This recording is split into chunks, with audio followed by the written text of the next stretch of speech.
Mónica, hemos invitado a un experto en Derecho Constitucional, que además tiene una experiencia de la gestión pública, puesto que ha sido jefe del Gabinete de Asesores de la Presidencia del Congreso, y el señor Alejandro Rospigliosi, para que nos explique cuál es la función del Banco Central de Reserva y cómo así sucede que la permanencia o no del presidente del banco, como el señor Velarde, puede tener impacto en el valor de la moneda. Señor Rospigliosi, muy buenos días y bienvenido a RPP.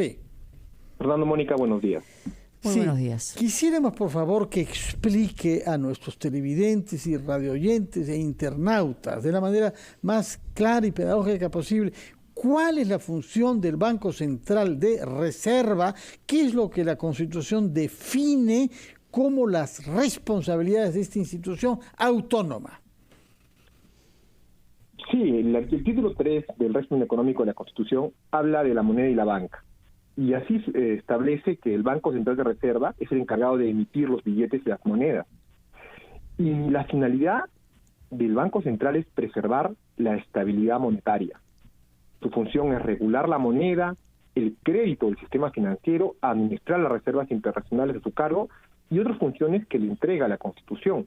Por eso, parafraseando a Ortega y Gasset, diría, lo que pasa es que parece que no saben lo que nos pasa, con el alza de los precios en la canasta básica familiar, como tú bien refieres. Es una institución de suma importancia. El Banco Central tiene 7 miembros en el directorio, de los cuales el Poder Ejecutivo designa a 4, incluyendo al presidente. Solamente el presidente, que designa el Poder Ejecutivo, es ratificado por el Congreso de la República, y los otros miembros, los 3 restantes del directorio, son elegidos por el Congreso de la República exclusivamente, con 66 votos. En sumatoria son 7 miembros. Es una institución de suma importancia. Mira, te recuerdo en el caso argentino, cuando en el 2010 Cristina Fernández de Kirchner destituye por decreto al gobernador, al presidente del Banco Central argentino, Martín Redrado, por su negativa a usar reservas monetarias para el pago de la deuda soberana. En aquel entonces, Cristina Fernández de Kirchner emitió un decreto de urgencia que ordenaba al Banco Central entregar 6.500 millones de dólares al Tesoro Público argentino para pagar una deuda. Sí. Martín Redrado, presidente del Banco Central, dijo, no, viola mi autonomía, y por eso Cristina Fernández lo destituyó. Posteriormente fue el Poder Judicial quien repuso al presidente del Banco Central argentino. Sí. ¿Qué nos enseña este mensaje?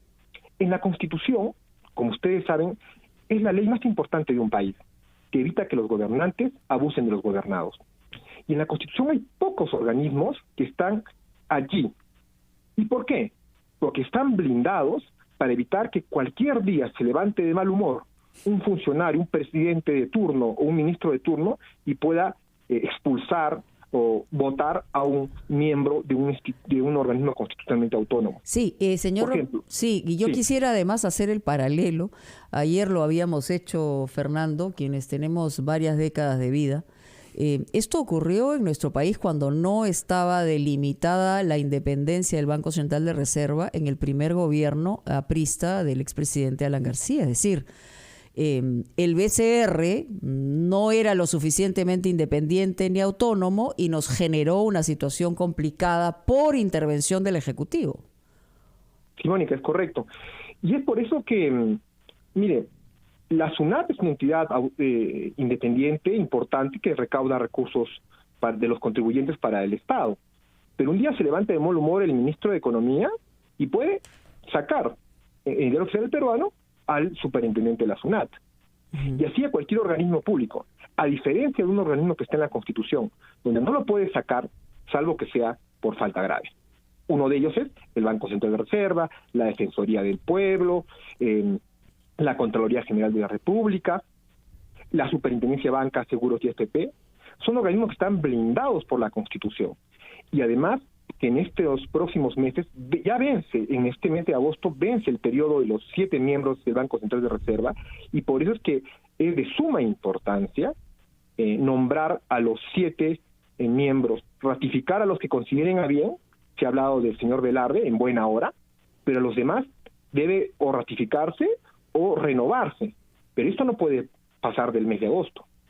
No puede pasar del mes de agosto, es decir, ya está corriendo el mes de agosto, faltan 3 semanas para que, por una parte, si lo hemos comprendido bien, el gobierno designe a 3 de los 7 miembros del directorio, más al presidente, pero el presidente tiene que ser ratificado por el Congreso. ¿Cuál es el plazo para que se produzca esta designación, pero también la ratificación en el Congreso? Así es, Fernando. Primero, el presidente tiene que nombrar al presidente del Banco Central para este nuevo quinquenio, y esa resolución irá a la Comisión Permanente del Congreso y el Congreso lo ratificará o no. Pero además tiene que nombrar a otros 3 miembros del directorio el presidente de la República. El Congreso, por su lado, también tiene que hacer su tarea y nombrar a 3 miembros con 66 votos de los 130 congresistas. Tiene que ser este mes. Es una labor de suma importancia. También viene ya el nombramiento del superintendente de Banca, Seguros y FP. ¿Quién será? ¿Se ratificará o no? Bueno, es otra función que le compete también al presidente de la República, que sea ratificado por la Comisión Permanente del Congreso. Así también la designación ya más adelante, porque es un periodo de 7 años, al del Contralor General de la República. Sí, señor Rospigliosi, ¿y cómo interpreta, porque para algunos ha sido una falta del sentido de urgencia, el hecho que el presidente Castillo haya postergado la reunión con Julio Velarde? Porque si él no hubiera tenido una declaración que lo antecede en el sentido de que debería quedarse Julio Velarde, luego de haberse no sabido oficialmente, pero por lo menos por agencias internacionales, que había aceptado quedarse, que habría un trabajo del ministro de Economía, y esto todavía no se da, ¿qué es lo que nos genera, digamos, y cuáles son los marcos en la Constitución de movimiento? O sea, estos 3 funcionarios que debe plantear el Ejecutivo, ¿lo hace a consejo del ministro de Economía o es una decisión pura y dura del presidente de la República? Es una decisión del presidente de la República. Obviamente debe dialogar con su ministro de Economía, ¿no? Pero sí, yo coincido con ustedes, Mónica, porque esto es de suma importancia. El precio del dólar ha llegado a máximos históricos, el alza de la canasta básica familiar también. Entonces, como decía Fernando Ortega, lo que pasa es que no saben, pareciera, lo que nos pasa. Es de suma importancia acometer estas decisiones de Estado ya. Señor Rospigliosi, quisiéramos que nos explique también, por favor, qué es lo que la Constitución establece, no solo ya sobre el valor de la moneda y su protección por parte del BCR, sino los precios de los productos, porque acá lo que impacta a la población es que hay unos productos básicos de la canasta popular que están subiendo, en parte debido al dólar, no solo, pero en parte. Así es. Y queríamos que nos explique qué es lo que el gobierno puede y qué es lo que no puede, según nuestra Constitución, respecto de los precios, es decir, el viejo tema polémico del control de precios que algunos temen que este gobierno pueda pretender. Nos lo explica, por favor, después de unos instantes en las que le damos la palabra a los anunciantes de RPP.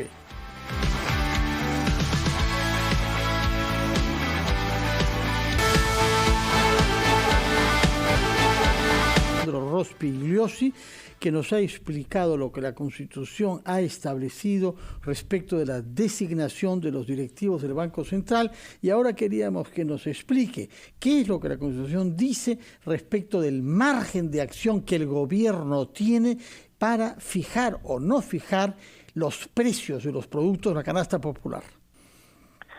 Es decir, la Constitución Política del Perú establece la economía social de mercado, en el cual no existe el control de precios.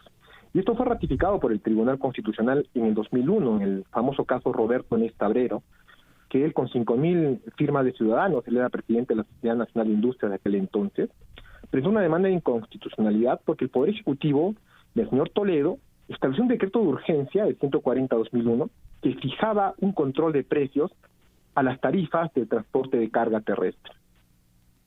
Y el Tribunal Constitucional ratificó que en el Perú la economía social de mercado prohíbe que exista un control de precios. Sin embargo, eso no significa que el Estado lo único que debe hacer es dejar hacer a los privados. No. El Estado tiene que tener un rol vigilante de que no existan prácticas contra la libre competencia, por ejemplo. En ese sentido, el rol de Indecopi es muy importante. Tuve el honor de ser años atrás vicepresidente del Tribunal de Indecopi y te puedo dar fe del trabajo que ellos hacen por luchar y defender al consumidor. Sin embargo, aún falta mucho por hacer. Por ejemplo, Indecopi multó a las empresas que venden el balón de gas domiciliario por concertación de precios, porque ellos fijaron el mismo precio y no compitieron entre sí. Indecopi los multó. Sin embargo, creo que las multas deben ser más altas, más disuasivas. Creo que Indecopi hoy debe hacer una labor proactiva y salir a monitorear el mercado si es que existen prácticas contra la libre competencia, concertación o no. Eso es lo que puede hacer el Estado, ser vigilante.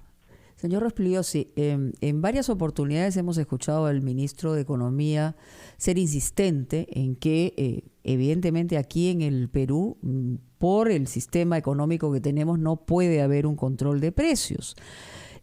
Por otro lado, escuchamos a un primer ministro que dice que hay que formar una comisión para ver por qué sube el dólar, cosa extrañísima que genera, volvemos a lo mismo, más preguntas que respuestas. ¿Qué capacidad en ese rol vigilante que debe tener el Estado tiene incidencia, por ejemplo, en el tema de precios eventualmente? Porque hay una percepción entre la gente que el Estado todopoderoso podría decir esto que suba y esto que baje, pero eso no es así, más allá de que se haya explicado muchas veces. Constitucionalmente, ¿cómo lo podemos explicar, no?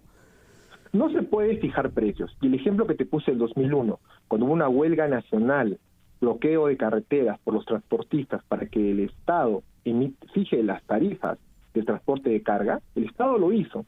Y posteriormente el Tribunal Constitucional dejó sin efecto ese decreto de urgencia porque no se puede fijar ni controlar los precios. Uh-huh. Ahora bien, en la gestión pública peruana hay una frase que dice que cuando no quiere resolver un problema, forma una comisión. Sí. Y esas comisiones... Comisionitis. Son así, es comisionitis, como bien señalas, y lo que es conversar y dialogar, y bueno, y no llegan a nada. Acá lo que es concreto es que Indecopi tiene que empezar a vigilar el mercado, que no exista concertación de precios en perjuicio de los consumidores, y Ocinermin, que está silencioso. Tenemos una alza de tarifas de energía eléctrica. Así es. Y no escuchamos a Ocinermin decir qué está haciendo, cómo está monitoreando el mercado, porque en la energía eléctrica Ocinermin fija las tarifas. Ahí está permitido porque es un monopolio natural. Solamente los reguladores en Ocinermin, Ociptel, SUNAS y Ocitran. Los únicos autorizados por ser monopolios naturales, los sectores que ellos regulan. Pero nada más. Entonces yo creo que acá hace falta que salgan los funcionarios públicos a rendir cuentas y a decir al Indecopi y a decir a Ocinermin qué están haciendo ante esta alza de precios. De acuerdo, nos está explicando entonces la función de organismos reguladores en la economía peruana frente al tema de precios, pero yo quisiera que regresemos a las responsabilidades del Ejecutivo, porque en el debate sobre cambio de constitución o no, se invoca el régimen económico definido por la Constitución del año 93. Y yo quisiera que nos dé algunos lineamientos de este régimen económico, es decir, qué es lo que el Ejecutivo puede y qué es lo que no puede hacer en la economía de acuerdo a la Constitución. El Ejecutivo no puede controlar ni fijar precios. El Ejecutivo lo que puede hacer es promover la libre competencia, que las empresas compitan entre ellas en calidad, en precio, para que sea el rey del mercado, el consumidor, el que escoge el producto de una empresa respecto de otra.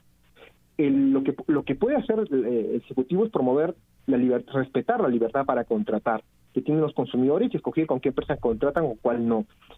Eso es lo que tiene que hacer, y para eso tenemos organismos como la Agencia de Competencia, que es el Indecopi, o los reguladores, que tienen una tarea que hacer. Veo indiferencia ante eso. Igualmente, la tranquilidad que da el Banco Central de Reserva con la estabilidad monetaria. ¿De acuerdo? Entonces, tenemos instituciones tenemos un marco institucional que tiene que ponerse a trabajar y dejar de ser indiferente en la situación que tenemos. Y en esa indiferencia que usted señala, lo que habría que explicarle al público es ¿quién determina a los que encabezan los entes reguladores? Es decir, ¿es un tema que define el Ejecutivo o tiene una protección de cierta independencia? Muy importante, Mónica. Los organismos reguladores y la Agencia de Competencia Indecopi están adscritos a la presidencia del Consejo de Ministros. Ajá. Y tienen que designarse a los nuevos titulares de estos 5 organismos, los 4 reguladores e Indecopi como agencia de competencia. Y como decía en la mañana Fernando, en las cosas como son, hay preocupación por la idoneidad de los altos funcionarios que se están designando. Entonces creo que tiene mucho por hacer el Ejecutivo y, insisto, no veo esa labor proactiva que le corresponde. ¿Y qué es lo que la Constitución dice sobre el rol empresarial del Estado? Puesto que hemos visto voces que se elevan para pedir que en algunos sectores, como el gas o como el petróleo, el Estado tenga empresas públicas. Explíquenos qué es el marco constitucional sobre este tema, el rol empresarial del Estado. Muy importante lo que señalas. La Constitución, como decíamos, es la norma más importante de un país y permite y establece y evita que los gobernantes abusen de los gobernados. En ese sentido, los ministros pueden declarar muchas cosas, pero van a veces chocar con la realidad que les da la Constitución. La Constitución establece en el Perú, existe el rol subsidiario. ¿Qué significa? Estado. Es decir, que solamente en aquellos sectores en donde la inversión privada no tiene interés en invertir, no tiene interés en operar, de manera excepcional podrá el Estado intervenir, pero con una ley que le autorice el Congreso de la República de manera expresa. Ajá. Si no, el Estado no puede intervenir. Y ustedes recordarán años atrás una línea aérea del Estado que se creó porque no había vuelos, había una crisis en el transporte aéreo y no había vuelos en determinadas zonas del país. Pues el Congreso, por una ley expresa, autorizó la creación de esa línea aérea, que años después, por un manejo no adecuado de los funcionarios públicos, no fue rentable. Y luego, en buena hora, la crisis de transporte aéreo mejoró, hubo vuelos a lo largo y ancho del país, y esa empresa del Estado dejó de existir. Entonces, en concreto, en el Perú, el Estado no puede competir con el sector privado. Es la regla general. Y solo de manera excepcional, de manera subsidiaria, lo podrá hacer cuando la inversión privada no desea intervenir en un sector. Claro, por eso, levantar la voz políticamente puede tener, digamos, un efecto temporal, pero lo cierto es que el marco de la ley es bien claro en ese sentido y además debería o tendría que pasar por el Congreso de la República. A propósito del Congreso, se ha hablado de esta figura, y quería cambiar un poquito de tema y ya para finalizar por mi parte. Se ha dicho que tiene que ir el Premier con su gabinete para pedir la confianza, pero se ha señalado, teniendo en cuenta tanta polémica que ha causado algunas designaciones ministeriales y funcionarios, que se puede llamar a interpelar a uno por uno del gabinete antes del pedido de confianza y eventualmente se puede censurar. ¿Esto es constitucionalmente aceptable? Bueno, no hay ninguna norma. La Constitución establece que una vez que se nombra al presidente del Consejo de Ministros, tiene hasta 30 días para ir al Congreso de la República a exponer su política general de gobierno. Sí. ¿Qué va a hacer para mejorar la calidad de vida de los peruanos? ¿Cómo va a resolver los problemas del país? Y ya estamos 11 del presente mes de octubre. Quedan pocos días para que ya acabe el mes. Así que ahora hay un tiempo que tiene el presidente del Consejo de Ministros para exponer su política general de gobierno con los 19 ministros. Ninguna ley impide que antes alguno de ellos pueda ser invitado al Congreso a informar, que es una cosa, y otra cosa diferente es ser interpelado. Sin embargo, no es prudente, porque creo que hay que esperar que vayan, que pongan su política general de gobierno, y luego lo que el Congreso hará es gimnasia parlamentaria. Lo que el congresista Chirino Soto decía, interpelar es gimnasia parlamentaria. Es el uso de los pesos y contrapesos en el ejercicio del poder. Y hay que tomar en cuenta que el partido oficialista, Perú Libre, solamente tiene 37 congresistas, más los 5 de Juntos por el Perú, no llegan ni siquiera a 66 votos, que son los que necesitan para, por ejemplo, nombrar al directorio a los 3 miembros del Banco Central de Reserva que los nombre el Congreso, para aprobar una ley orgánica, para aprobar una ley ordinaria, por ejemplo, cualquiera, o para querer intervenir en crear y hacer que el Estado intervenga en determinados sectores de la economía, en actividades que no le interesan al sector privado. En suma, la realidad de los votos es la que le dice al Poder Ejecutivo que debe buscar consensos para gobernar y convencer a las demás bancadas del costo-beneficio de sus propuestas. Señor Rospigliosi, muchas gracias por su presencia en RPP y por aclararnos qué es lo que la Constitución del Perú define Uno, sobre el régimen económico, en particular el tema de los precios y el valor de la moneda y la autonomía del Banco Central, así como en el funcionamiento de lo que usted ha llamado la gimnasia parlamentaria, citando al ex congresista Chirino Soto. Muchas gracias y muy buenos días, Mónica. Nos vamos a escuchar los titulares de la media hora antes de retomar nuestras entrevistas.